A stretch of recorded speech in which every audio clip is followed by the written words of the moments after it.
Good morning, everyone. 18 years ago, doctors told me that if I didn't have any drastic treatment, I would be bedridden within 5 years. But here I am now. I'm up and I'm moving.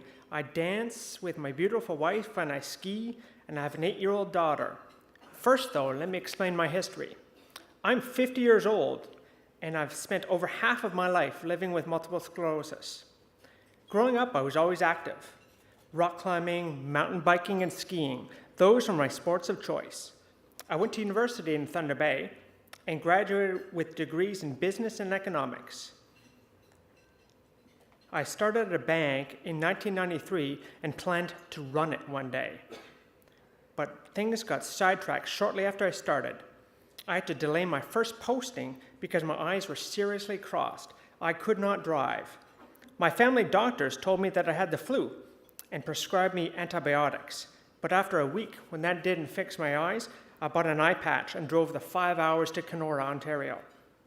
My eyes straightened out after another week, and I was back on track with my banking career. But I later learned that was my first sign of multiple sclerosis. I was transferred to Niagara Falls a few months later and started having difficulties walking straight, and I completely failed a simple balance beam experiment at the Ontario Science Centre. A family doctor again told me that I had the flu. I mentioned these symptoms to a friend of mine, who mentioned them to a friend of hers, who fortunately happened to be Dr. Heather McLean at the Ottawa Hospital. Word came back to me that these symptoms sounded like MS. An MRI was booked right away. More time brought more exacerbations. My symptoms were getting worse. With the MRI results, I made an appointment with Dr. Mark Friedman, and he confirmed that I had MS. By 1998, I moved home to Ottawa, and one day I heard Dr. Friedman on the radio talking about an experimental stem cell transplant. He described it as akin to pressing reboot on the immune system. In fact, it was Drs. Mark Friedman and Harry Atkins' groundbreaking treatment, which today has helped some patients with aggressive forms of MS go from imminent wheelchair use to walking. Coincidentally, I had an appointment with Dr. Friedman later that day. I mentioned that I was interested in the study, and he agreed that I might be a candidate because I was young, generally healthy, and my symptoms were quickly getting worse. I spent most of the next year in my early 30s with Dr. Atkins and Marjorie Bowman, the bone marrow transplant nurse.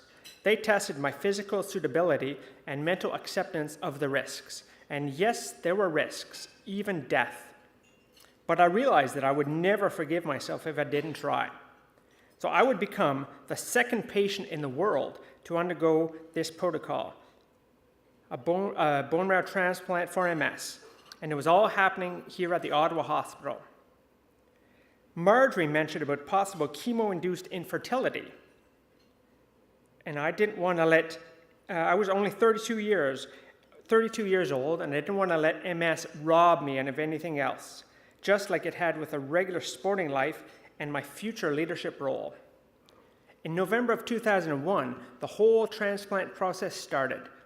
It began with a dose of chemotherapy to stimulate and move my stem cells into my bloodstream.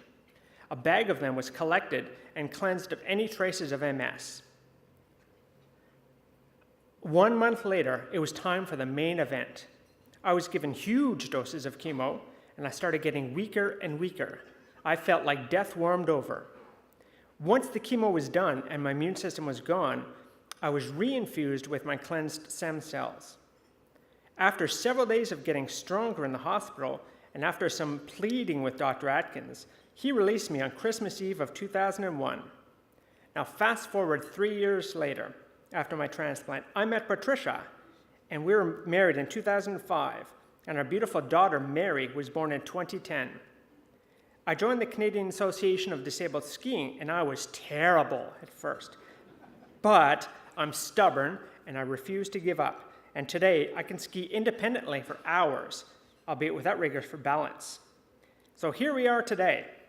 I'm not a bank president, but my life is better than incredible, thanks to the innovative advancements at the Ottawa Hospital.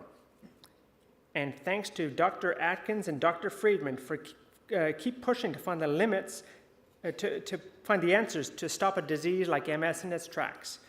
Thank you.